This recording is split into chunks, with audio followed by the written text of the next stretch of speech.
Welcome back to my channel. আশা করি তোমরা সকলে অনেক অনেক ভালো আছো, সুস্থ আছো, সাবধানে আছো। আর একটা নতুন ভিডিওতে তোমাদের সকলকে জানাই অনেক অনেক স্বাগত। সকাল সকাল এদিকে ব্রাশটা সেরে নিচ্ছি।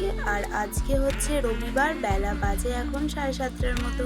ওই যে ঘুম থেকে উঠতে আমার সকালবেলায় প্রত্যেকটা দিন দেরি হয়ে যায়। আজ তো ষষ্ঠী, তাই সকলকে জানাই শুভ ষষ্ঠী। কিন্তু আমাদের এবার কোনো পুজো হবে না, যেহেতু বড় বাবা মারা গিয়েছে, তাই এখন আসুদ চলছে তার জন্য। আর এই যে সেসব কথা থাক, ভিডিও শেষে বলবো। এদিকে মুখটা মুছে এদিকে খেতে বসে পড়েছি। এখানে নিয়েছি ছোলা কলাই, শসা কুচি আর মুড়ি। এখানে কোনো রকম তেল নেই, পেঁয়াজ নেই, কারণ এগুলো এখন তো খেতে পারবো না, তার জন্য নিয়ে নিই। আর সকালে এমনিতে আমি ওই পেঁয়াজ টিয়াজ ওসব খাই না সকালে। আর এদিকে দেখো বেলা করে ওঠার কারণে বিছানাটা এক্ষুনি গুছিয়ে নিচ্ছি। তো চলো বিছানাটাকে গুছিয়ে নিই। আর আমাদের বিছানায় সবগুলো পেতে রেখে দিয়েছি, কারণ ভাই বারবার ওঠে তার জন্য। ওই বিছানা চাদরের ওপরে কিন্তু সবটাকে পেতে রেখে দিয়েছি। আর এখানে আর একটা বিছানা চাদর আছে, ওটাকে এখন ভাঁজ করে গুছিয়ে রেখে দিচ্ছি আমি।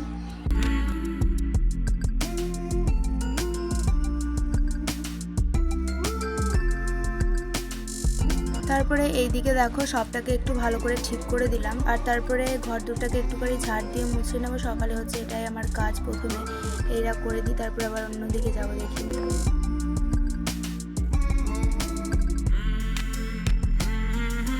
ফাইনালি আমার ঘরটাকে ঝাড় দেওয়া হয়ে গেছে। এখন দুধটাকে ঝাড় দিয়ে নিচ্ছি। তার আগে এই যে আমাদের ট্যাঙ্কির এই কাজটা এত নোংরা হয়ে থাকে, প্রত্যেকটা দিন একবার করে পরিষ্কার করা হয়, তাও এরকম হয়ে যায় শেষে। আর ওই দিকের বাঙ্কে দুটো ব্যাগ ছিল, ওই ব্যাগ দুটোকে নিয়ে এসে এই যে ট্যাঙ্কির একটা গায়ে এভাবে রেখে দিচ্ছি। জিনিসপত্র চারিদিকে এমন করে ছড়িয়ে ছিটিয়ে আছে, ব্যাগগুলোকে আজকে নিয়ে এখানে রেখে দিলাম, দুদিন পরে দেখবো আবার ওখানে চলে গিয়েছে। আর ওই যে ট্যাঙ্কির ঢাকনাটাকে একটুখানি নামিয়ে দিলাম, ওই ট্যাঙ্কির ঢাকনাটা বারবার উঠে যাচ্ছে। তারপরে চলে আসলাম এইদিকে ঘরটাকে মুছে নিয়েছি তাড়াতাড়ি করে।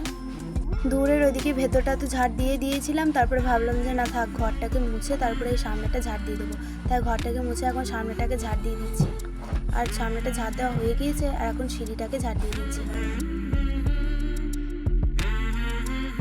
ঘরটাকে ঝাড় দেওয়া মোছা কমপ্লিট হয়ে গেছে, আর দুধটাকে ঝাড় দেওয়া কমপ্লিট হয়ে গেছে। এখন দুধটাকে মুছে নিচ্ছি।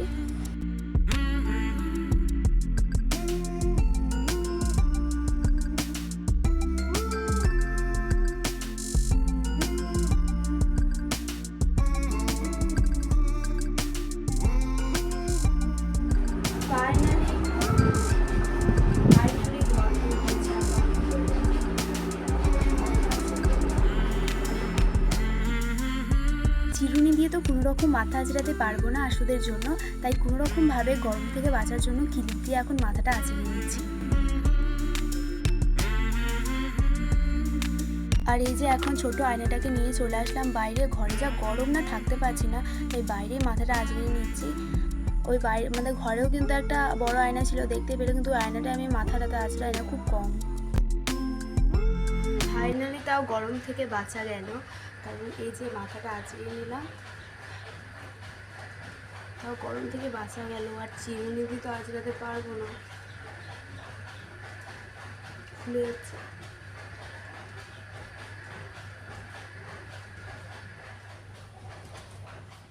আর এই যে এদিকে তাঁতে চলে আসলাম, একটুখানি তাঁতটা ফাঁকা ছিল, তাই ভাবলাম চলো তাহলে তাঁতটাকে আমি বুনে নিই, ফালতু কামাই যাচ্ছে।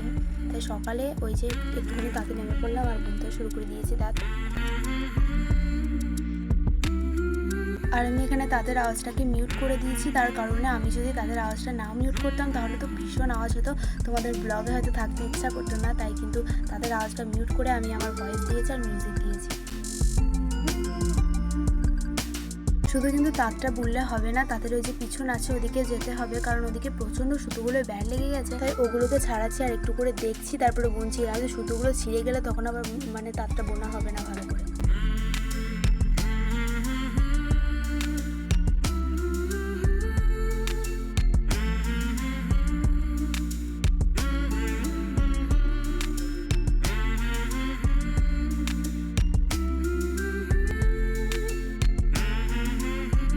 এই যে এখন স্নান করে চলে এসেছি দূরে।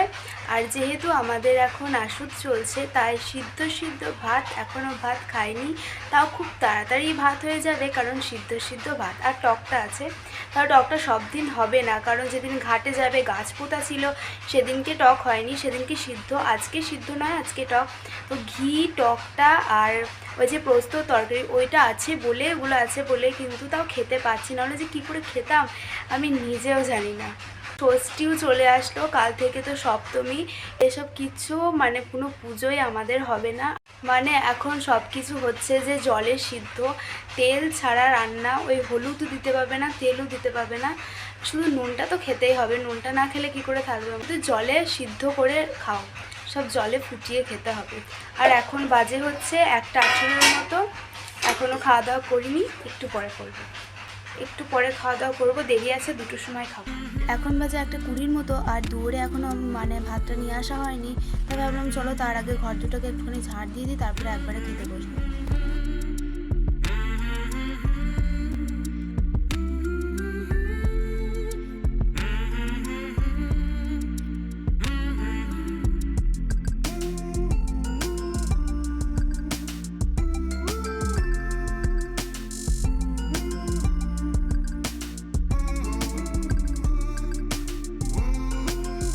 ওইদিকে আমার ঘর ঝাড় দেওয়া হয়ে গেল, আর এখন বাইরে এসে দুধটাকে ঝাড় দিয়ে দিয়েছি, আর এই দুধ ঝাড় দেওয়া হলেই আমার ঝাড় দেওয়া কমপ্লিট।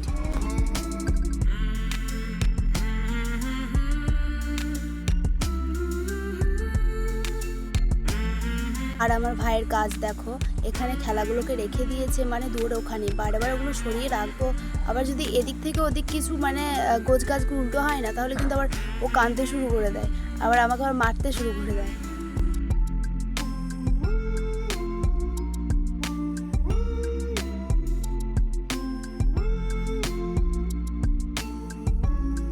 যাই হোক, খাওয়া দাওয়া করা হয়ে গেছে, বাসনটাও ধুয়ে নিয়েছে মা ঠাম্মা, তো আমি আর সেগুলোকে দেখাইনি ওখানে, তখন আমি তাঁতটা বুনছিলাম, সেই জন্য আমার আর সেটাকে শ্যুট করা হয়নি। যাই হোক, এখন এই যে গাছগুলো আছে সজলধারা জল থেকে নিয়ে গাছগুলোকে এখন জল দিয়ে দিচ্ছি, নয়তো গাছগুলো না মানে মরে যাবে। একে তো গাছেরগুলো পোকা লেগে গেছে, তারপর আবার যদি গাছগুলো মরে যায় তাহলে হয় কি, আর বাড়িতে এখানে হয়েছে, আর এখানটা তো মাটির আমাদের।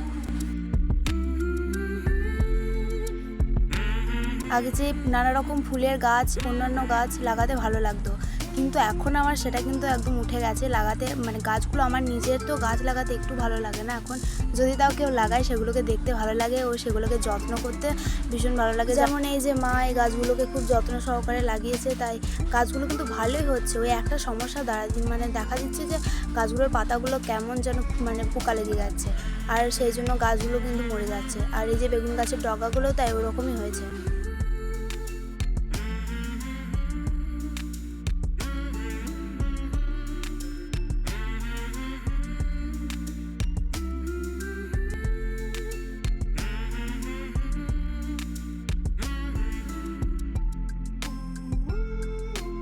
যাই হোক, গাছগুলোতে জল দেওয়া তো হয়ে গেল, তাহলে চলো ব্লগ ভিডিওটা এখানেই শেষ করছি। তার আগে বলে যাই, সকলে ভালো থাকবে, সুস্থ থাকবে, সাবধানে থাকবে। ভিডিওটা কেমন হয়েছে একটা কমেন্ট করে জানাবে, আমার ছোট্ট চ্যানেলটিকে সাবস্ক্রাইব করে আমার পাশে থাকবে। তো চলো টাটা, এই পর্যন্ত, পরবর্তী ভিডিও দ্বারা দেখা হবে।